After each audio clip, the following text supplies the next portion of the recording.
At my wedding, my rich wife's dad said, "He's not a real man, just a broke loser." My wife laughed. "He's lucky I even said yes." Guests clapped. Then my little brother stood up and said, he wanted me to read this letter, if they ever disrespected him. The room fell silent. Chapter 1. The perfect illusion. The ballroom was dressed in elegance. Chandeliers glowing like starlight, crystal glasses lined on satin-draped tables, a string quartet playing soft classical music in the background. Everything was immaculate, just like her family liked it. My wife Claire stood radiant in her designer gown, the spitting image of high society grace. Her father, Arthur Caldwell, CEO of one of the largest finance firms in the state, had spared no expense. Of course, he made it clear at every opportunity that he was paying for everything. I stood quietly beside Claire, feeling like an outsider at my own wedding. It hadn't always been like this. When I first met Claire, we were just college kids sharing cheap coffee and big dreams. But as the years passed, I watched her become something else. Someone who laughed at poor people, scoffed at struggling artists, and looked at me with a smirk instead of pride. Still, I stayed. I told myself love would win. I was wrong. Then came the speeches. Arthur walked to the microphone with a proud, smug expression. He raised his glass and said, "To my daughter, marrying a man who, well, let's be honest, isn't exactly on our level. But hey, he's lucky she even said yes." There was nervous laughter. Claire didn't stop him. In fact, she added her own insult. "Well, Dad, maybe this wedding is the first time he's seen real class. Let's enjoy it while it lasts." This time, the laughter was louder. My stomach twisted. I looked at my little brother Jason, standing off to the side. He was only 20, still in college, but wise beyond his years. We talked before the wedding. I had a plan, a backup, just in case things went exactly how they were going now. Jason met my eyes. I gave him the faintest nod. He stepped forward. "Excuse me," Jason said loudly, walking toward the mic. "I wasn't going to speak today, but my brother gave me a letter. He told me to read it only if they ever disrespected him." The laughter died. Chairs shifted. Claire's expression twitched. Arthur looked confused. Jason pulled a folded envelope from his jacket pocket. Let's see what he had to say.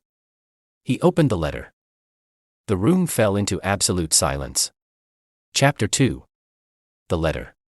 Jason unfolded the letter slowly, deliberately, as if he knew every pair of eyes in that gilded ballroom was now locked onto him.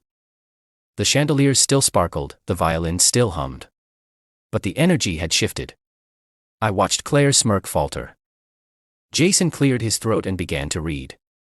"To my lovely bride, her esteemed father, and all the honored guests who just laughed at a man they never truly knew.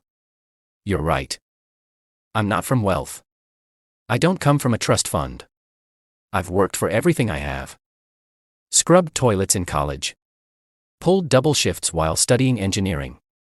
I built a small tech firm from a second-hand laptop and a $300 loan from a friend.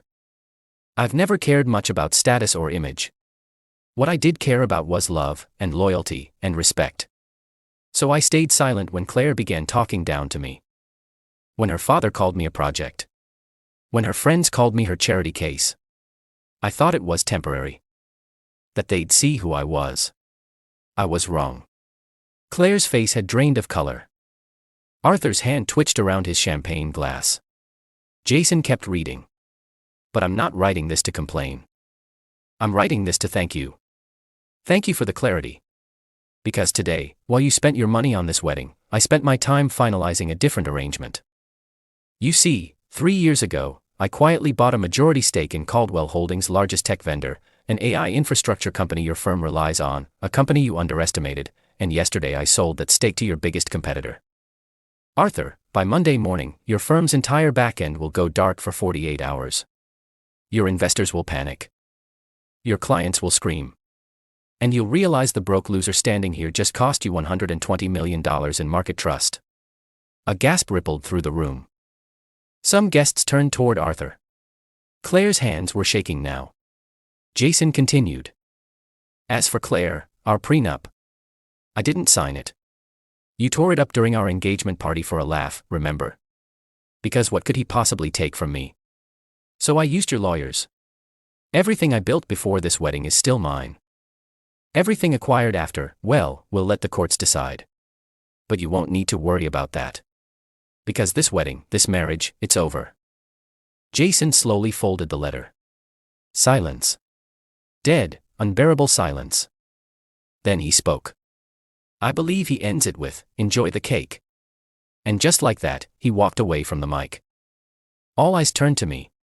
I straightened my tie, looked Claire in the eye, and smiled. Tell your father, I said calmly, to check his email. Chapter 3. The Aftermath. The room erupted, not with laughter this time, but with chaos. Arthur Caldwell, the titan of finance and CEO of Caldwell Holdings, lunged for his phone, frantically typing in his passcode with trembling fingers. Claire, now ghost white, staggered back into her seat as whispers began sweeping through the crowd like wildfire. Is this real? Did he just say he sabotaged the entire company? Wait, didn't she laugh at him just now? Meanwhile, Jason didn't even look back. He gave me a nod, one of quiet respect, and walked out of the ballroom, leaving behind a trail of stunned silence and one hell of a legend. I stood still as my so-called in-laws scrambled. My own soon-to-be ex-wife stared at me, lips parted, trying to form words that no longer mattered. Then the screaming started. What the hell is this? Arthur bellowed, waving his phone. It's a board alert. Our cloud services contract was revoked. The DevOps systems were sold to Rivet Corp. That's classified information. His COO, seated just a few tables away, confirmed it in a shaky voice. Sir, it's true. We just got an emergency email. Our servers will be locked out for 48 hours. Shareholders already know. Guests began filing out, suddenly too embarrassed to stay at what was now the most humiliating social event of the year. Claire ran after me, heels clicking wildly across the ballroom floor. Wait. You knew. You planned this. I turned slowly. She grabbed my sleeve. Please, just tell me this isn't real. I looked down at her hand. Claire, do you remember what your father said when he first met me? She blinked. He said, you'd never amount to anything. I nodded. That day, I promised myself, quietly, that I'd wait. I wouldn't fight, wouldn't shout. I'd just show you who I really was, when it mattered most. And now? Now, I said gently. You've seen what real looks like. Then I walked away. Chapter 4. The Public Fallout. By Monday morning, Claire's father was trending on every financial news outlet in the country. Caldwell Holdings suffers major collapse after secret tech acquisition leak. Anonymous letter exposes internal corruption, Caldwell stocks plummet 68%. Was it revenge? Who was the author of the letter that brought down a dynasty? The wedding that was supposed to cement the Caldwell legacy had now become the very event that destroyed it. Reporters camped outside Arthur Caldwell's penthouse, hurling questions about insider trading, manipulation, and the abrupt termination of key corporate partnerships. Shareholders filed emergency motions. Lawsuits began flying in. The SEC launched an inquiry.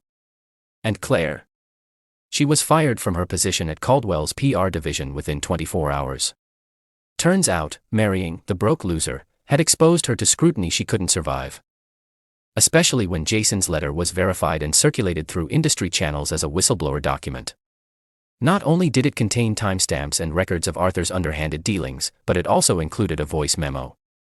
Claire herself, mocking investors, saying, delete whatever garbage we package in a shiny presentation.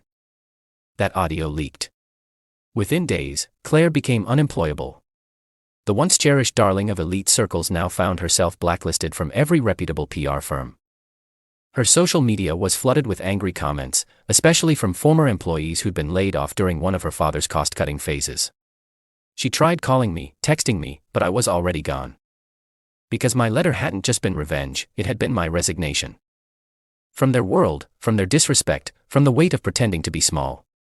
I had already packed my things and moved across the country. Jason met me at the airport. You really never planned to read the letter yourself, huh? He asked, handing me a coffee. Nope, I smiled. That was your moment, little brother. You earned it. He laughed. What now? I looked out the terminal window. Now. I start my own firm. Quietly. And this time, I won't be building it for someone else's empire. Chapter 5. The Rise of Something Better.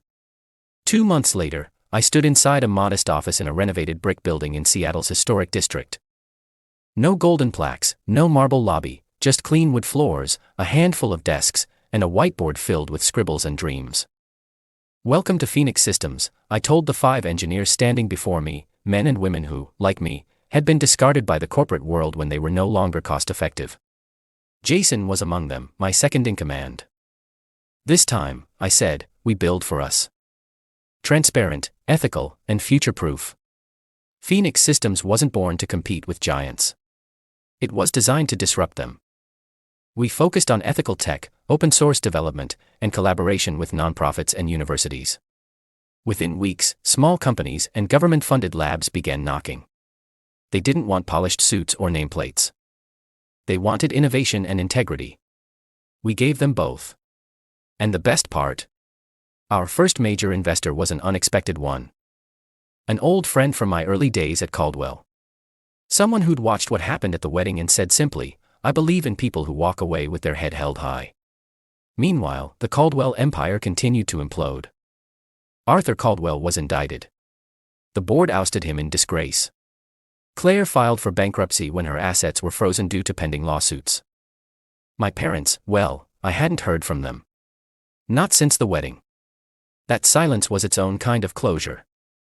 But I wasn't bitter. Because for the first time in years, I woke up excited. Not to prove myself, not to survive corporate politics, but simply to create, to mentor, to build something honest. And my daughter. She was thriving. We moved into a quiet neighborhood where she made new friends and no one whispered about her father being a loser. She called me her hero one night as I tucked her in. Daddy, she whispered.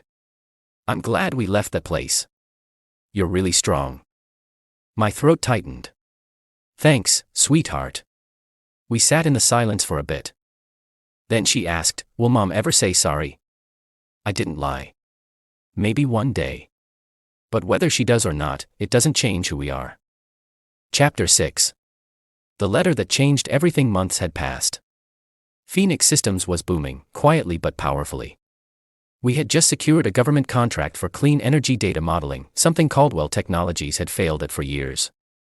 The poetic justice wasn't lost on me. But none of that prepared me for the moment my younger brother handed me the envelope again. The one from the wedding. The letter. I had almost forgotten about it. Almost.